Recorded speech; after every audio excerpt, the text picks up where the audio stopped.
Hi friends, this is Krish, the Urban Naxal, and I want to think and talk today about what it means to be a young person. It's a bit different from when I was a young person. When I was very young, we didn't have a phone. Nowadays, young people have cell phones and WhatsApp and whatnot. So I'm sure it's very different to be a young person today than it was to be a kid today than it was when I was a kid. I don't know how much relevance any thoughts I have about being a kid will be to you guys who are kids today or who were kids who are now 20, 25. I don't know. I don't want to do this thing of offering pointless elderly advice because it's pointless and because it's patronizing and because it comes from a place of assuming that I am wiser than you are. But I also know from being a kid that you feel lost. I felt lost. I often felt lost. I felt anxious, very anxious growing up. There were a lot of anxieties about my personality. I was teased by other kids. I felt angry and helpless and lost and purposeless. It felt as if I was being pushed to live my life in a way that I didn't want to live it. I was sent to school. I didn't know why I had to go to school. I was made to study. I didn't know why I was studying. I didn't like it. I didn't like many of the subjects. I didn't like rote learning. You get iron ore in Singhbhum and there is a railway junction at Itarsi and Bhusawal and stuff like that. Made no sense. Didn't make sense then, doesn't make too much sense even now. I mean, why do you have to know that there is a railway junction at Bhusawal? Doesn't make sense. I don't know if that's what they teach in geography nowadays. It didn't make sense. Some of these things on hindsight make sense. Like, for example, I'm happy to know the history of modern India. I'm happy to know that we were occupied by the British, but we are now free. So there are some things I'm happy about. But there are a lot of things where it felt like we were forced to learn something. Back when I was a kid, there was this president named Fakhruddin Ali Ahmad. Who is the president of India? Fakhruddin Ali Ahmad. We had to learn that. We had to learn it. We had to mug it up. It was part of these were questions that would be asked in the exam. Who is the president? Who is the vice president? Who is the speaker of the house? Stuff like that. How many people are there in Lok Sabha? How many people are there in Rajya Sabha? Offhand, I don't know even now. I mean, I must have learnt it and I have forgotten it. There's a time of confusion. Childhood is a time of great confusion. You really don't know who you are. I didn't know who I was. I know now, but I didn't know then. I was confused. My parents were nice people. There was nothing wrong with them. They didn't beat me. I was an only child. I probably was a bit pampered. I was an only son and an only child. I was put in a nice school, which is St. Xavier's Loyola Hall, but I was an only kid who's a Kannada speaking kid in a school full of Gujaratis mainly, and a few North Indians and a few Bengalis. It was a bit confusing. Yeah, there were some Tamil kids as well, but it was a kind of a rich kids school, and well, we weren't very rich. That hurt. It hurt. I didn't like being among rich kids, kids who were much better off than we were. And there was a lot of pain, there's a lot of confusion, there's a lot of inferiority complex, there is a lot of loneliness in my childhood, a lot of loneliness. Because I was an only child, I didn't have a sibling, and my parents were often going out. My dad was a journalist, my mom was an activist. I used to often come home. Both my folks would have gone out, and they used to give me the key as early as when I was in the fourth standard. So I would just unlock the house and come inside the house, and they would leave a note for me saying there is food here and there is, have this and have that and so on. It was nice to have that note from them, but it was still lonely. I didn't hold it against them. I liked the loneliness. I used to read a lot of comics. I used to read a lot of books. I sort of drowned myself in comics and in books. I didn't have too many friends. I used to play a lot of chess. Played a lot of chess with grown-ups. I was better at chess. I was so good at chess that I could play with grown-ups, and I usually played better than most kids. But it was lonely. It was lonely, lonely, lonely. And there was always a voice inside my head. I want to tell you about that voice inside my head. Maybe it's a good thing for me to share that. Because maybe you guys, maybe some of you, maybe you're older and you still have that voice inside your head. Or maybe you are kids. Maybe you are collegians and you have that voice inside your head. And I want to share my thoughts about that voice inside my head. You know what I did? I killed that voice inside my head. Absolutely killed it. I shut it up. So let me introduce you. Let me tell you about that voice inside my head. I know that some of you guys are going to say this guy was mad or is mad or has finally gone mad, and why is he talking about voices inside the head and stuff like that. Fair enough, you are entitled to have these thoughts, but hear me out. So there is this self-talk that happens inside us. Maybe it stops happening inside some of us. I stopped it, quite honestly. Self-talk. What is self-talk? Self-talk is you talk to yourself. You rehearse what you are going to say to somebody. If you're going to have an argument with them, you may rehearse what you're going to say to him. You may rehearse what you're going to say to your parents, or I don't know, maybe your wife, or a friend, or a girlfriend, or someone you want to impress, your boss. You rehearse the same thing over and over. Good morning, sir. No, that sounds lame. Good morning, sir. No. यार क्या इतना ज़्यादा नहीं बोलने का. Namaste, sir. So there are guys going for interviews who will rehearse again and again. Namaste, sir. Jai Hind, sir. They will say, no, that doesn't sound right. Jai Hind sounds like I'm leaving. What should I say to an interviewer? What should I say to my boss to impress him? What should I say to my girlfriend? If I'm going to propose to my girlfriend, what should I say? How should I say it? So, there's this self-talk, a lot of rehearsing that goes on.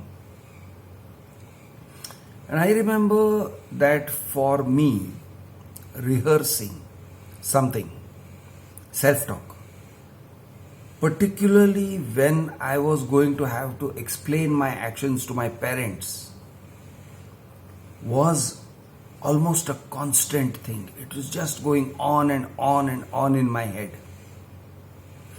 And I took myself very seriously. I was this serious guy. I had nicknames like the professor. I used to read books which were considered advanced for my age. And I had this persona of the professor. I got that nickname from a teacher. And it wasn't a nice nickname. It was a cruel nickname. I didn't like it. I was not very good at studies. So anyway, let's talk about the voice. The voices, the voice inside the head. I used to rehearse whatever I had to say to my parents, particularly. I don't know about the others. I think I rehearsed what I had to say to my teachers also. It went wrong. It went quite badly wrong if I rehearsed it. But I used to rehearse it. So let me give you an example of one of my earliest memories of how things went wrong, very badly wrong. I remember I had been absent and my mom had given me a note, leave note, which I had to give to my teacher. It must have been the third standard. Now, I had folded that note and it wasn't written in the calendar, it was a separate note. So I had folded that leave note and I took it to my teacher, and my teacher was on that side of her desk and I was in the front bench of my class. And for some reason, I thought it would be a wonderful idea to give it to my teacher like this, like throw the note to her, and I thought it is going to turn around and land in her hands, and she's going to look at me and she'll think I'm a very smart guy. So I took this folded note and she said, "Krishna Rao, have you brought your leave note?" And I am like, "Yes, ma'am, and here it is." I said something like that. And I threw that note and I expected it to turn in the air and go very like a frisbee to my teacher, and it didn't. And it just flops on the floor. And my teacher is very angry because she says, "Your parents didn't teach you any manners. Is this how you give a note to a teacher?" She was very angry. I remember feeling very ashamed because the thing that I planned in my head didn't work out. So a lot of things I used to do these things. My dad would give the society maintenance check. This happened when I was in, I think, 7th or 8th standard. The society secretary, chairman, everyone sitting there there was a shop which they had turned into their office room, and I walk very jauntily to the office, a 7th, 8th standard kid, and "Good afternoon, gentlemen.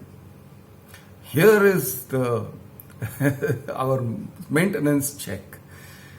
They didn't say anything, but I just think back about how it looked to them that a kid in the 7th or 8th standard or 9th standard says, "Good afternoon, gentlemen."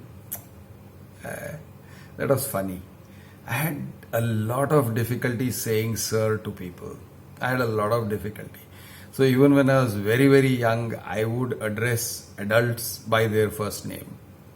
I remember there was a doctor who was treating me. I was in hospital for a long time when I was in 3rd standard, when I developed a kind of sepsis in my leg. And my leg was in a really bad shape. This was 3rd standard. And there was a very friendly junior doctor who used to treat me. And then there was this nurse who used to treat me. Very painful treatment. My gosh, that hurt. It really hurt. I was screaming in agony. So this junior doctor used to come and say, "Raise your legs 90 degrees. And he was a jolly guy. And I was like, "Yes, Casey." His name was Casey Patel. So Casey. I would call him Casey. 3rd standard kid. and there was a nurse named Hema, a very nice person. And then there was she was a rather nasty kind of nurse, skinny woman. I used to call her RC. Her name was RC. I mean, that was those were her initials, and I would call her RC. So I was kind of big for my boots, right in the beginning, and that was noticed by my teachers, and that was not liked. So in my head, I have always been about 30 years old. Okay.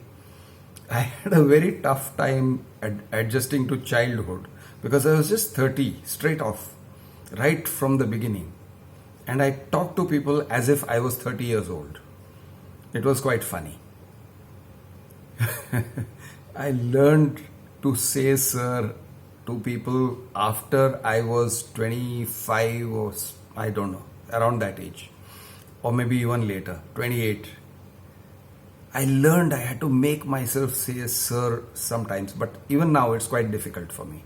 And so I don't like it when people call me sir. Anyway, back to what we are talking about, which is the voices in the head. So there was always this justifying voice. One day, for example, I had a crash. I crashed my bicycle twice on a single day. This was when I was in the 8th or 9th standard.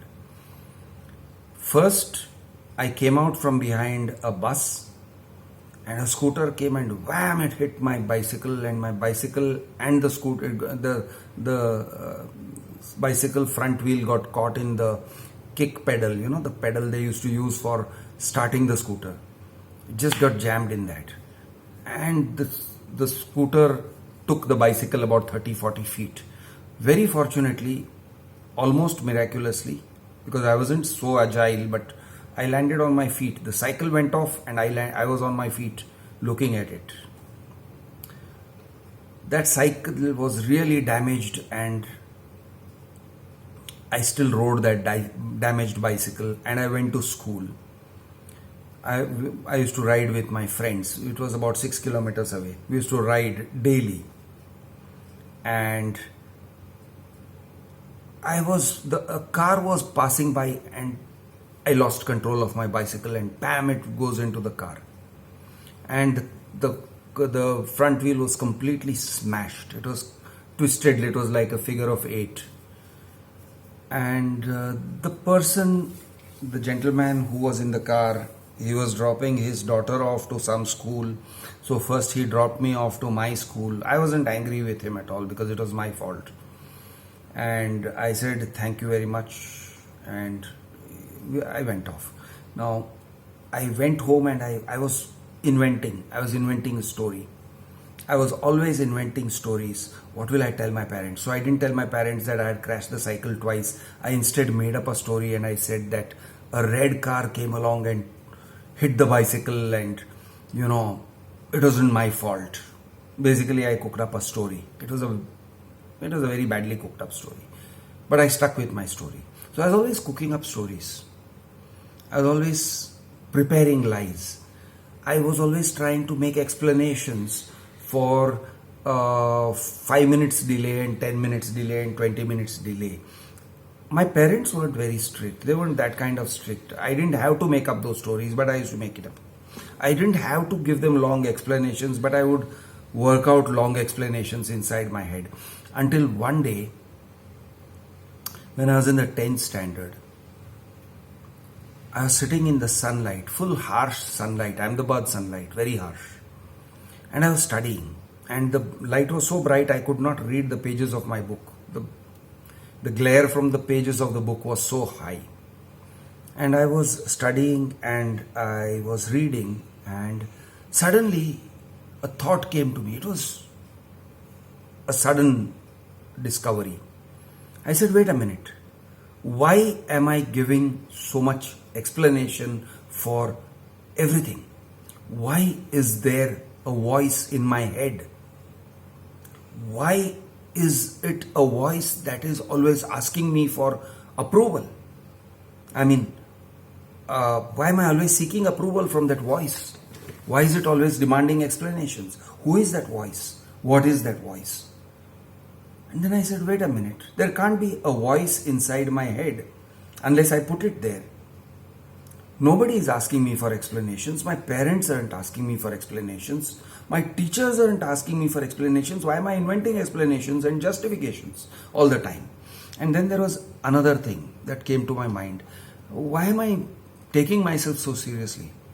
Why am I being this professor guy all the time? Why am I so serious? Why am I so serious? Like the Joker says, why so serious? So I said, why so serious? And it was like something snapped. I got clarity. I said, now onwards, no more explaining to people. You do what you want. Don't explain. Don't justify. Don't justify to yourself. Don't justify to others. Just do it. Just do it. Shut up and do it. You think it through before you're doing it, but no justifications, no self, you're a bad guy kind of voice. So there was this, it was a negative voice in my head. It was a voice that not only wanted to hold me accountable, but kind of gave me an inferiority complex, dominated me, prevented me from being who I am, prevented my personality from showing, didn't give me approval. So I silenced that voice. I shut down that voice. On that one day, one afternoon, when I was studying for my 10th standard, I shut it down. And I shut it down, I'm happy to say, forever. Absolutely shut it down. I don't have two voices. I don't have a voice which is demanding an explanation and a voice that is giving an explanation inside my head. I don't rehearse what I have to say. If I rehearse, like for example, if I'm going to talk like this, maybe I'll rehearse for a couple of minutes, but not that way, not exactly how the thing is going to come out. I say what I have to say. I think what I have to think. And there's a lot of freedom. There's a lot of, the pressure is gone. My head used to be a pressure cooker. I used to be anxious, very anxious. There's a lot of anxiety inside me when I was a child. I used to worry about how the day will go. I would be worrying about what my parents will say. I would be worrying about what the teacher will say. I'll be worrying about whether my friends are going to give me approval or whether they're going to be nice to me, whether they're going to be kind to me. That kind of worries. I had a lot of worries. And suddenly I just said, no, go, get lost. No worries, please. That's how I got my freedom. I'm Krish, the Urban Naxal. Jai Maharashtra. Jai Hind.